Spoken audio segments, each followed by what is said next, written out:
Hello mga kapito! Welcome back to my channel dito sa ating usapang referee. So ngayong araw po, pag-uusapan natin ang score sheet. Okay? Kung paano ang pag-i-score sheet. Pakita ko sa inyo. Ayan, medyo malaki itong pakaprint eh. Pero papakita ko sa inyo yung medyo maliit lang. So, kasi bilang referee, hindi lang tayo dapat marunong pumito. So, dapat marunong tayong mag-score sheet. Okay? Dapat marunong tayo mag-timer, mag-24 shot clock. Okay? So, hindi lang tayo dapat marunong pumito lang. So, dapat alam din natin itong mga sa table. Okay? Sa pagti-table official. Okay, so ngayong araw, pag-uusapan natin ang score sheet, kung paano ba yung pag-i-score sheet. Lalagay ng score sa score sheet o anong mga gagawin. Okay? So, let's do it mga kapito. Papakita ko sa inyo ang score sheet. Okay, ito po mga kapito ang score sheet na tinatawag. So, kung mapapasin nyo, dyan po yan, yung mga nakalagay. Team A, Team B, tapos competition, date, time. Yan. Game number, place. Tapos crew chief, umpire 1, umpire 2. I-explain ko po sa inyo yan mamaya kung anong mga ilalagay natin dyan. Okay, so meron din tayong timeout, team fouls, yes, yan, running score, right. So, sa bandang baba ng score sheet, nandiyan din yung coach, assistant coach, okay. Tapos yung sa team B, okay. Yan, sa baba. Bali sa taas, dito yung una nating pagsusulatan. So, before that, sa pag-table official, gagamit po tayo ng dalawang klase ng ballpen. Okay? Ang isa pong ballpen ay kulay red. At saka yung isa ay kulay blue or black. So, since wala akong available na red ballpen, so, ito na lang po muna. Black saka blue. Okay? So, basta, sa pagtitable official, wag po natin kakalimutan ang red ballpen at saka black or blue ballpen. Okay? Pag tayo ang gagawa ng score sheet or mag-i-score. Okay? So, unang-una sa pag-score sheet, ang gagawin natin bago mag-umpisa yung laro, tatawagin natin si coach. Okay? Halimbawa yung team A. Okay? So, ilalagay natin halimbawa Team A, ilagay natin Tris guard. Okay. Tris guard. Yan. Yan. Tris guard. Then, sa Team B, palagay natin yung Team B, ang team nila ay triple. Yan. Triple J. Okay. Medyo manong sulat kamay ko. Okay. So, unahin mo natin dito sa Tris guard. Okay. At bago po yan pala mga kapito, sa Team A, sa Team B, ang sa Team A, dito sa Team A, lagi pa nating tatandaan, ang Team A ay nasa kaliwang bahagi ng ating, halimbawa, nasa table tayo. So, ang Team A ay laging nasa kaliwang bahagi. Okay? And your left side. Yan. Diyan yung home. Tapos, dito naman sa Team B, ay nasa right side natin. Okay? So, sa Team B naman yung tinatawag na guest. Okay? So, alright. So, ngayon, bago mag-umpisa yung laro, let's say 20 minutes. Bago mag-start yung laro, kung nandyan na si coach, nandyan na yung mga player, tatawagan natin si coach. At sasabihin natin, coach, ano po yung team name nyo. Okay? At saka kung halimbawa, kung alam mo na rin naman bilang table officials or sa score sheet ka, so pwede mo nang ilagay kung ano yung team. Okay? Tapos, sasabihin mo kay coach, pakisulat po ng first 5 nyo or pakibigay ng pangalan ng first 5 nyo. Okay. So, si coach, magbibigay ng pangalan. But before that, pipila pa natin to. Okay, halimbawa, dito sa competition. Okay, competition. Susulat natin, halimbawa,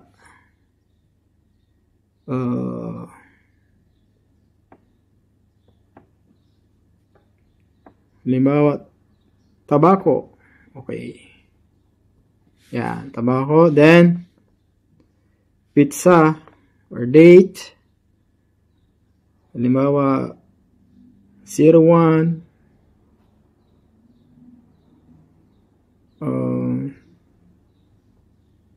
or 002 February 2 o February 1 2024. Okay, basta ganyan.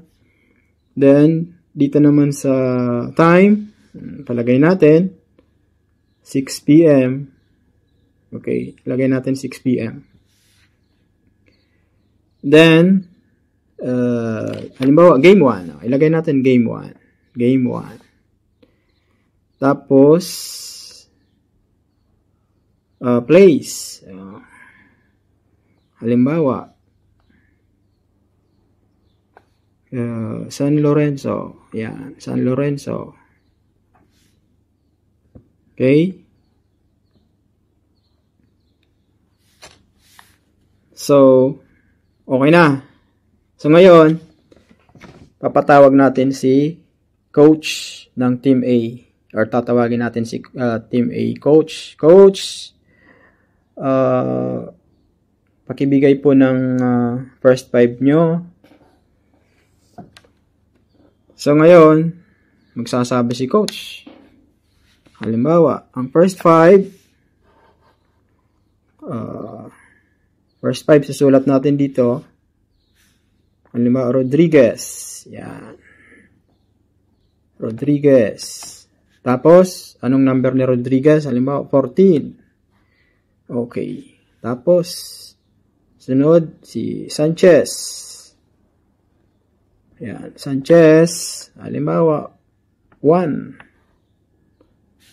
Tapos, sunod, Bueno. Yan, Bueno. Number niya, 2. Okay. Tapos, sunod, Buelia. Number niya, halimbawa, 3. Tapos, isa pa, kasi first 5 to, lagay halimbawa, Belgar. Yan. Ang number niya, 4. Okay. So, kompleto na yung first 5 ng Team A. Okay. Then,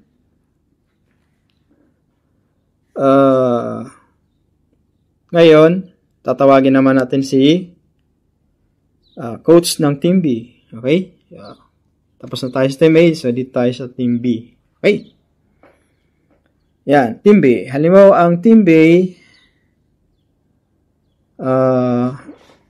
dito sa taas, diba, sa Team B tayo, si Triple J. Okay, so ilalagay natin dito. Triple B. Triple J. Triple J. Okay. At saka pala, nakalimutan ko mga kapito, dito sa Team A natin, si coach, ilalagay natin yung pangalan ni coach dito sa baba. Okay? Halimbawa si coach Rodriguez. Okay, Rodriguez. Then, papapirma natin si coach dito halimbawa dito sa side. Okay, kasi wala namang mapipirmahan. So, dito siya, initial nyo lang. Halimbawa, okay, ganyan. Okay, initial ni coach. Basta papapirmahin natin si coach dyan, okay? Sa baba ng team nila dito sa score sheet. Okay? Maliwanag ba mga kapito? Nakuha ba natin? Okay. So, nandito na tayo sa Team B. Okay. Sa Team B naman, siyempre, susulat natin yung team name nila. Okay. Triple J.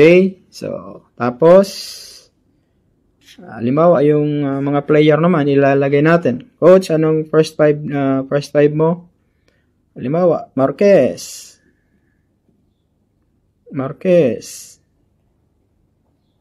Yan.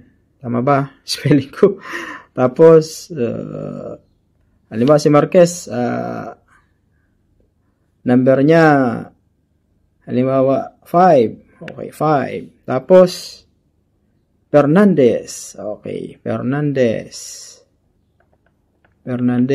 Halimbawa, ang number niya, 6. Then, Borjal. Okay, Borjal. Okay, ang number niya, halimbawa, 7. Then, dalawa pa, Boringot. Lagay natin, Boringot. So, ang number niya is 8. Let's say 8. Okay. Then, isa pa, para makomplete ang first 5 ng Team B. Okay, halimbawa, Madrid. Si Madrid, ang jersey number niya is 9. Okay. So, kompleto na yung team ng first 5 ng the Team B. Okay. So, yung Team A, ito yung Team B sa baba. Okay? So, ngayon, papapirman din pala natin dito si Coach. Halimbawa, si Coach, dito, pangalan niya, or apelido niya is Marquez. Okay. Marquez. Tapos, initial si John. Initial. Okay. Okay na. So, dito tayo sa Team A sa taas. Okay.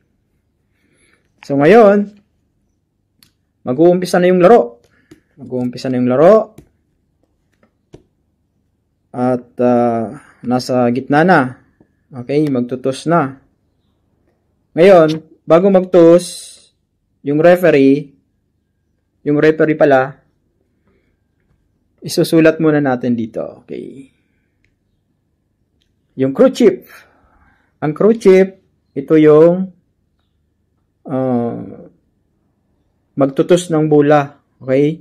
Ito yung magtutos ng bola. Halimbawa, ang pangalan ni coach, ay ni crew chief, ni ref, ay palagay natin si Mike. Okay, Mike. Ref Mike. Okay? Then, siya yung crew chief. Tapos, umpire 1. Ang umpire 1 mga kapito ay nasa katabi nitong crew chief. Okay? Yan. Umpire 1 sa opposite side ng table. So, palagay natin si Book. Okay, Book. Okay. Ang umpire 1. Tapos, sa umpire 2, which is nasa malapit sa table, okay, table official. So, palagay natin ang ano niya, pangalan ni ref ay Benji. Okay, Benji. Okay. Benji or Benjamin or Benji. Yan. Okay. So now, okay na? Mga kapito, kuha nyo ba? Okay. So, kompleto na yung team. Team 3 guard ng Team A. Tapos, Team B ang Triple J. Okay. Tapos, naisulat na natin yung crew chief, yung magtutos ng bola. Then, ang umpire 1, nasa katabi ng magtutos ng bola, sa likod niya. Okay, then yung umpire 2, na nasa opposite side. Or nasa table official sa likod, sa harap ng table official. Alright. So, ngayon, nag-toss na yung bola or mag-uumpisa na yung crew chief, magsasabi sa table official, ang ball captain or captain ball natin ay si Rodriguez. Okay. Ilagay natin dito, Rodriguez, halimbawa, captain ball. Yan. Tapos dito naman sa time B, halimbawa, ang captain ball nila si Marquez. Okay. Isulat na dyan. Marquez, captain ball. Okay. Okay. So, okay na, mga kapito. So, dito na tayo sa pag-i-score. Okay. Mahaba-haba itong pag-uusapan. So, siguro ihahatiin natin sa dalawa ang video para makita natin sa pag-i-score. Okay? Kung papaano. Okay?